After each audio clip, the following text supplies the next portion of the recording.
예수 이름의 능력을 사용하여 기도하라. 예수 이름의 능력을 사용하여 기도하라라는 제목으로 하나님 말씀 증거하도록 하겠습니다.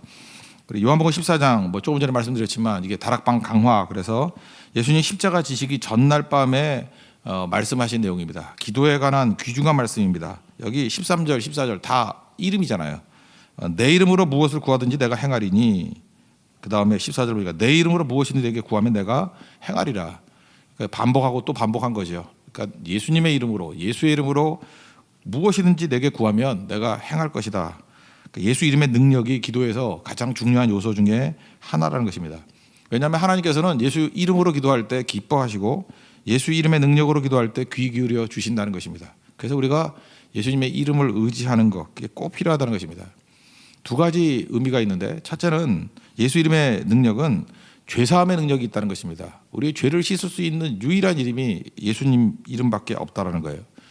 사도행전 2장 38절을 보면은 이런 말씀이 있습니다. 너희가 회개하여 각각 예수 그리스도의 이름으로 세례를 받고, 세례 받는 것은 전조 현상이에요. 핵심은 죄사함을 받으라. 세례가 목적이 아니고 세례 받고 죄사함을 받으라. 그건 후속으로 드러나는 게 뭐냐? 그리하면 성령을 선물을 받으리니, 성령의 선물을 받으리니. 그러니까 핵심은 뭐예요? 죄사함이 있다라는 거예요. 죄사함이 중심에 있고 세례가 앞에 있고 이제 후속으로 따라오는 게 성령의 선물을 받게 될 것이다.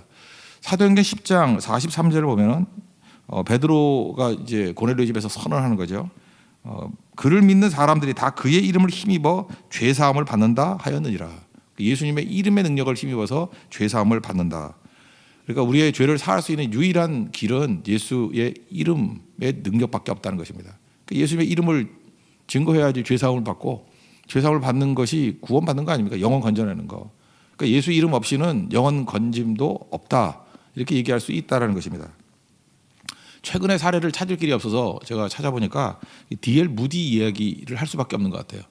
D.L. 무디는 1837년에 태어나셔서 1900년 되기 1년 전에 돌아가셨어요. 1899년. D.L. 무디.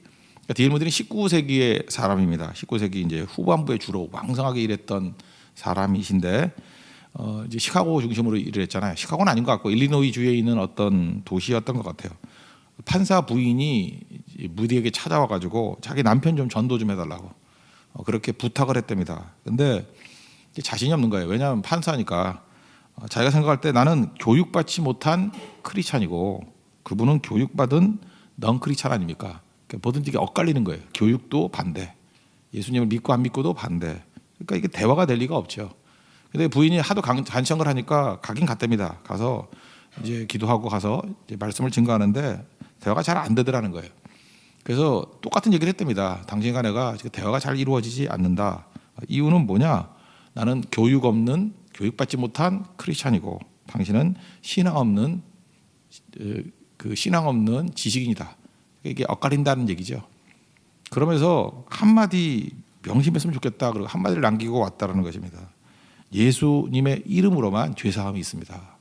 그 말만 하고 왔대요. 그런데 이 아내가 굉장히 기도를 많이 하는 여인이지 않았습니까? 기도를 많이 하다 보니까 이번 주일에 설교 제목도 그거였죠. 기도는 어려운 것도 쉽게 받는다고. 참 남편의 마음이 어렵잖아요. 쉬운 게 아니고 신념으로 똘똘 뭉친 모습이기 때문에 어려운데 계속 기도하는데 그 남편이 기도에 대해서 관심도 갖더라는 거예요. 도대체 뭘 기도하는지, 그죠? 왜 그렇게 기도를 많이 하는지, 그러다가 마음에 이제 본인만 아는 거죠. 흔들림이 있더라는 거예요. 판사 정도 되면은 여러 가지 외적인 여건에 있어서는 어려움이 없을 것 같은데 이상하게 마음 가운데 늘 불안함이 있더라는 거예요. 계속 불안해서 잠도 제대로 못 자고요. 그 다음에 자기가 이렇게 사회적으로 앞선 것 같은데도 불구하고 그렇게 비참해 보이더라는 거예요. 왜 나는 이렇게 비참할까? 그 불안이 계속되고요. 비참하다는 의식이 계속되면 못 견디는 겁니다. 그래서 견딜 수가 없어서 자기도 모르게 무릎을 꿇었대요. 그리고 기도를 했는데 그런데 그게 안 되더라는 거예요. 내 죄를 용서해 주십시오. 이게 안 되더라는 거예요. 이유가 뭐냐면 그 남편 집안 자체가 약간 이단이죠. 유니테리안이라고. 우리나라에는 별로 없는데 미국에는 가면 유니테리안 교회들이 있어요. 그 동부 쪽에 꽤 많아요. 큰 교회들도 유니테리안 교회가 있는데 그거는 사실 이단이에요. 삼위일체 교리를 부인하고요. 예수님의 신성을 부인하는 거예요. 그러니까 유니테리안의 전통이 있어가지고 알게 모르게 주워 들은 건 있어가지고 예수님의 죄사함을 믿지 않거든요. 그러니까 예수님의 이름으로 죄사함을 얻는다, 이거를 안 믿는 게 얼핏 들린 거예요, 마음속에. 못하고 있다가 무디의 마지막 말이 뭐였죠? 그 예수의 이름으로만 죄사함이 있습니다. 그게 남은 거예요. 그래서 그 자리에서 그 고백을 했답니다. 예수님의 이름으로 구합니다. 내 죄를 용서해 주십시오. 그랬더니 마음에 평안이 오고 또 눈물을 터뜨리면서 회복이 되고 예수님 영접하게 되었다라는 그 이야기입니다. 그러니까 무슨 얘기예요? 예수 이름 증거하기 이전에는 절대로 죄사함의 능력은 없고 영혼 구원은 없다는 것입니다. 우리 전도나 선교할 때 해야 될 일이 뭐예요? 예수 이름 증거해야 돼요. 예수님의 십자가 증거해야 돼요. 그거 외에는 우리 죄 씻음 받을 수 있는, 죄사함 받을 수 있는 길이 전혀 없다라는 것입니다. 오늘 찬양 있잖아요. 나의 죄를 씻기는 예수의 피밖에 없네. 우리 모든 것들이 예수님의 이름과 그 이름의 능력인 피밖에 없다라는 것을 꼭 붙들어야 된다라는 것입니다. 이렇게 예수님의 피를 의지하는 기도, 또 예수님의 이름을 의지하는 기도하는 사람들에게는요, 영향력도 외적으로 많이 펼쳐지는 것 같습니다. 두 종류 사람이 있죠. 어떤 사람을 만나면 이렇게 에너지를 쪽쪽 빨아먹는 사람이 있어요. 완전히 그죠. 진공 청소기 같이. 그래서 만나면 힘이 쫙쫙 빠져요. 그 영적 상태가 안 좋아서 그렇죠. 반면에 누구를 만나면 에너지를 이렇게 채워주는 사람이 있죠. 이걸 좀 비유를 말한다면, 이건 비유입니다. 비유인데, 전 그 호르몬하고 페로몬하고가 그런 영향이 있다고 생각을 해요. 호르몬이라는 게 뭐죠? 우리 뭐 다 상식적으로 아는 거죠. 우리가 두려움을 느끼거나 또 기쁨을 느끼거나 하면은 그 뇌 분비 샘에서 이렇게 호르몬이 나오잖아요. 제가 아는 그냥 생물의 기초로 본다 그러면 두려울 때는 아드레날린이 나오고 뭐 기쁠 때는 엔돌핀 정도가 나온다. 저 그밖에 몰라요. 어쨌든 중요한 거는 내 내적인 상태에 따라서 이게 내분비샘에서 나오는 호르몬이 다르다는 건 있죠. 그럼 잘 보세요. 아드레날린이 나오거나 뭐 아니면은 엔돌핀이 나오거나 이 영향이 어디까지 있죠? 내 몸 안에만 있잖아요. 그래서 내 기분이 좋아지거나 나빠지거나 내 심장 박동이 빨라지거나 느려지거나 뭐 주로 이 정도죠. 그러니까 내 몸이라는 영역 바깥에는 영향이 없어요. 호르몬이 무슨 영향이 있어요? 호르몬은 자기만 힘든 거지. 여러분들 여러 사람들이 호르몬의 영향을 받을 때 뭐 내가 힘들 거지 뭐 옆에 있는 사람한테 영향이 미쳐지나요? 그게 호르몬이에요. 호르몬. 근데 이 페로몬이라는 거는 이게 원래 그 개미나 곤충에서부터 처음 발견하게 된 건데, 페로몬은 뭐냐면요, 이게 그 개미 연구하는 사람들을 위해서 제일 먼저 알게 된 거예요. 개미는 언어가 없잖아요. 그렇다고 뭐 몸짓 이런 것도 없는 것 같은데, 한 마리 개미가 위험을 느끼면 그 전체 공동체가 똑같이 이렇게 위험을 느끼고 행동을 하더라는 거예요. 그러니까 이상한 게 뭐냐면은 이게 수만 마리 아니에요? 수만 마리에게 그렇게 빨리 전달될 수가 없는 거예요. 이게 의사소통이. 도대체 뭘 알아? 무선을 치나? 인터넷이 있나? 이거 어떻게 된 거예요? 개미사는 인터넷도 없잖아요. 그래서 깨닫게 된 게 뭐냐면 몸에서 소량의 호르몬이 외부로 분출이 되는 거예요. 그래서 그거를 페로몬이라고 불렀어요. 페로몬이 있어서 이게 외부에 영향을 미치게 된다고. 이거는 뭐 증명된 건 아닌데 인간에게도 그런 것이 있을 것 같다라고 이제 추정하는 거죠. 그래서 어떤 젊은 남자가 이렇게 뭐 땀을 흘리거나 그러면 젊은 여자들이 그 남자의 그 땀 냄새가, 남자는 그 꼬랑내가 다 싫은데 여자들은 그걸 좋아한대요. 그래서 괜히 끌리고 뭐 그런 거 들어보셨죠? 페로몬이라고. 그건 사실 증명된 건 아닌데 뭐 그런 게 있을 수도 있다고 생각을 합니다. 딴 건 모르지만 영적 페로몬은 있어요. 내가 영적으로 충만해지잖아요. 충만해지면은 그게 내 안에서만 영향을 미치는 게 아니고 이게 외부에도 영향을 미쳐요. 그래서 한 사람이 기도하는 사람이 이게 하다 보면 이 영적 페로몬 같이 전체가 다 기도에 불이 붙고요. 한 사람이 헌신하기 시작하면 전체가 다 헌신하게 되는. 그래서 우리는 이 페로몬이라는 현상보다는 게 전염성이다 이렇게 얘기를 하는데, 그 전염이라고 말하기도 좀 힘든 뭔가가 있어요. 그 안에서 분명히 이게 에너지 분출이 있는 거예요. 전염이란 건 나쁜 거지만 이건 좋은 영향력이에요. 예수 이름 증거하는 사람에게 이런 능력이 있다는 거예요. 여러분, 한 사람 한 사람이 가는 곳마다 이런 변화시키는 은혜와 능력을 체험하는 믿음의 종되기를 바랍니다. 이게 예수 이름의 능력이에요. 그래서 제자들이 지나갔던 곳에마다 이런 영적인 역사가 벌어지고, 부흥이란 게 뭐예요? 한 사람을 통해서 전체가 변화되는 은혜의 역사가 있게 되더라는 것입니다. 하여튼 우리의 과제는 뭐냐? 제일 큰 인생의 문제는 영혼 구원하는 건데, 한 영혼이 천하보다 귀하잖아요. 근데 그 엄청난 일, 제가 얘기했잖아요. 무엇을 먹을까, 무엇을 마실까, 무엇을 입을까, 이건 허드렛 일이라고, 이건 덤으로 얻는 일이라고. 제일 중요한 게 영혼 구원하는 일인데, 영혼 구원하는 일, 그럼 그거 어떻게 할 거냐? 그거 궁금하지 않아요? 예수 이름의 능력이 있어요. 예수 이름은 죄사함의 능력이 있다고요. 그의 이름을 힘입어 죄사함을 얻는지라. 이 고백 잊지 말고 여러분들 계속해서 예수 그리스도 이름을 의지해서 우리 영혼들 건져내고 죄사함의 은혜를 누리는 우리 믿음의 종 되기를 축원합니다. 또 한 가지는 예수 이름에는 능력이 있다는 것입니다. 이건 뭐 죄사함이 근본적인 거고요. 나머지 우리 사역에 필요한 능력이겠죠. 여기 또 보세요. 13절 14절 내 이름으로 무엇을 구하든지 내가 행하리니. 무엇이든지 뭐 가릴 거 없다라는 거예요. 내 이름으로 무엇인 내게 구하면 내가 다 행하리라. 이게 강조하고 강조한 건 뭐예요? 예수님의 이름을 사용해서 기도하라는 거죠. 그러면 능력이 임한다는 거예요. 굳이 뭐 비유를 쓴다 그러면 요즘에 뭐 수표 잘 안 쓰지만 수표의 원리가 뭐예요? 뭐 자기합 수표 같은 게 그런 거죠. 수표에 그 잔고가 있고 수표에 이름이 있으면 돈 내주는 거죠. 자기합 수표는 뭐예요? 그 개인의 이름으로 내주라 그러면 개인은 잔고가 있을 수도 있고 없을 수도 있고 하니까 불안하잖아요. 그래서 은행이 자기 이름으로 자기 신용을 믿고 자기 압수표죠. 그러니까 자기가 자기한테 끊어준 수표. 그러니까 은행은 당연히 내주죠. 가지고 가면. 그래서 자기 압수표 그러면 그건 뭐 현찰하고 같은 의미로 사용되는 거 아닙니까? 그런 거와 똑같이 하늘 창고에 엄청난 보화가 있거든요. 엄청난 능력이 있고 그게 모든 능력이 위로부터 하늘로부터 내려온다 그랬잖아요. 나는 신용도 없고 나는 잔고도 없어요. 내가 무슨 하늘에 잔고가 있어요. 내가 무슨 신용이 있어요. 근데 예수님이 자기 압수표를 끄는 거예요. 하늘에 계신 예수님께서 예수님 이름으로 수표를 끌어준 거예요. 자기 압수표, 예수 이름, 그죠? 예수라고 사인해가지고 내 거에 내 이름으로 수표를 떼준 거예요. 그게 기도거든요. 그러니까 우리는 그 수표 가지고 가면은 그냥 무조건 내주게 돼 있다니까요. 그게 예수님께서 우리에게 보여주시는 내용이라는 것입니다.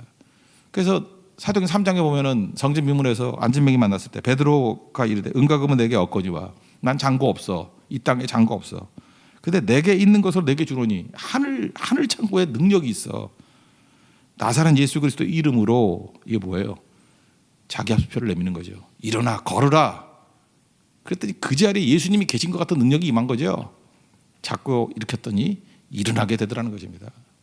여러분 지금도 그 하늘 창고에 엄청난 것들이 있는 것을 자기 압수표가 끌어졌다 그러면 그거 호주머니 넣어놓고 굶어 죽는 사람이 있다 그러면 바보죠. 그거 사용 안 해가지고 일 못한다 그러면 바보죠. 그 수표가 있음에도 불구하고 안 쓰고 절절매고 있는 사람들은 바보죠. 결국 우리가 뭘 배워야 되냐면요. 하다못해 이 땅에 있는 돈 써가지고 가치가 나오는 훈련을 해야 돼요. 이게 어떤 가치가 나오느냐 그 가치 훈련을 하는 걸 빨리빨리 배워야 되거든요. 그래야 돈 벌 생각도 생기지.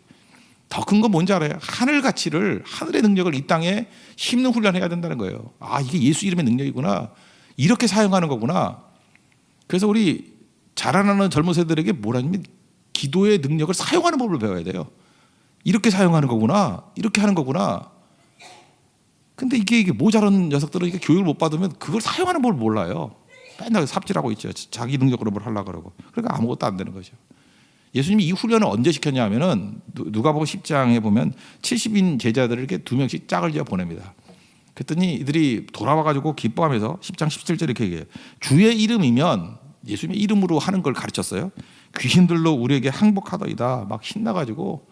그러니까 예수님 이름으로 승리하는 법을 가르치는 거 아니에요. 그렇게 됐지 그렇게 하면 그거죠. 그래서 예수님께서 그 현상에 대해서 너희들이 예수 이름으로 이렇게 귀신에게 명했을 때 쫓겨났을 때 실제로 어떤 현상이 벌어지는지를 말씀하시기를 18절에 예수께서 이르시되 사탄이 하늘로부터 번개같이 떨어지는 것을 내가 보았노라.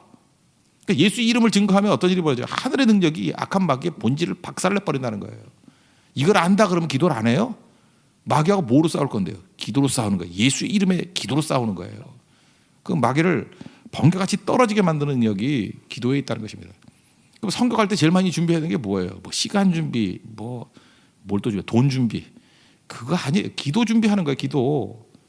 힌두 문화권에 가가지고 사탄이 번개같이 떨어지는 것을 보려고 그러면 기도로 준비해야죠. 현장에 가서 우리가 미진한 기도가 있다 그러면 거기서 부르짖는 기도가 있어야죠. 그래서 기도하는 자가 선교하는 자입니다. 기도하는 자가 일하는 자라는 거예요. 이런 일들이 벌어져야죠. 이게 또 좀 심화가 되면은 나중에 이재민으로만 살아요. 우리가 이 땅에서 하나님의 나라를 건설하고 세워나가야 되는 건데 마귀하고 싸우는 그 재미로 살아. 그러니까 맨날 마귀 해서 그 문제가 되거든요. 그래서 예수님께서 또 한 번 더 말씀하시잖아요. 야, 네가 그 귀신이 쫓아갔다는 건 즐거워하지 말고 우리 이름이 하늘에 기록된 걸로 기뻐하라고. 더 중요한 건 뭐예요? 가장 큰 가치는 영혼 구원이라는 거예요. 그 예수 이름의 능력이 바로 여기에 있다는 것입니다. 여러분 기도를 배우셔야 돼요. 기도를 배우면 항상 승리합니다. 이건 예외가 없어요. 기도는 항상 승리해요. 그래서 기도보다 강력한 무기는 없고요. 또 하나 굳이 얘기한다면 기도가 유익한 이유가 뭐냐면 데미지가 없어요. 우리가 뭐 전쟁을 이기더라도 아군의 병력 손실이 많으면 안 싸우죠. 예를 들어서 적군 뭐 1000명을 죽일 수 있는데 우리도 한 300명 죽는다 그러면 고민해 봐야죠. 왜냐하면 우리 병력이 400명이거든. 그럼 300명 죽으면 100명 남아서 뭐 할 거야? 이기긴 이겼지만 100명 남아서 뭐 할 거야? 그럴 때는 안 싸울 수도 있는 거죠. 그러니까 진짜 중요한 건 뭐냐면 아군의 피해는 최소화시키고 적군에게 최대 피해를 미치는 게 전쟁의 원리 아니에요? 그러니까 우리 피해가 웬만큼 있다 그러면 우리 상황에 따라서 안 할 수도 있는 거예요. 근데 기도는요, 나는 전혀 상하지 아니하고 상대 적만 마귀만 박살나는 게 그게 기도라고요. 그런 관점에서 히스기야 한번 얘기를 한번 보십시오. 열왕기하 19장에 보면은 그 사네립의 군대가 예루살렘 18만 5천 명이 포위했죠. 18만 5천 명을 물리치려고 그러면 우리가 몇 명 정도 죽으면 가치가 있겠어요? 18만 5천이 한 10,000명 죽고 18만 5천 죽이면 그것도 꽤 큰 승리죠. 그죠? 18배, 19배 승리한 거니까. 그렇지만 이스라엘에 무슨 10,000명이 있겠어? 그 예루살렘 지금도 정규술에 가봐도 그렇지만 그 넓지도 않거든. 거기 10,000명 못 들어가 있을 거라고. 그러니까 그런 싸움을 해도 이긴 거지만 그것도 안 되는 거예요. 그러니까 이게 무조건 100점 100패인데 히스기야가 기도하잖아요. 그죠? 이게 항복 문서 들고 가서 하나님 성전에 올라가서 엎드려 기도했더니 밤중에 하나님께서 일하셔서 기도의 능력이죠. 그죠? 이름으로 기도했을 때 이 이름의 능력으로 기도했더니 어떤 일이 벌어져요? 18만 5천 그냥 다 죽고 아군 피해 제로. 그 이순신 장군 같죠. 그죠? 싸울 때마다 한 번도 진 적이 없어요. 그런 능력이 임하게 되는 거예요. 그러니까 기도해야지 데미지가 없어요. 그러니까 기도 없는 인생은요, 이겼다 할지라도 뭐 100보 양보해도 이겼다 할지라도 그 자상이 너무 커요. 자기가 상하고 깨진 게 너무 크다고. 저는 인생도 그렇습니다. 기도해야 손해 없고 피해 없어요. 그럼 뭐부터 해야겠어요? 뭐 다른 거 다 제껴놓고 기도부터 해야 되겠죠. 다니엘도 보세요. 다니엘도 사자굴에 집어넣었다. 그러면 사자와 싸워서 이기려고 하면 적어도 할 길이라도 해야 될 거 아니에요.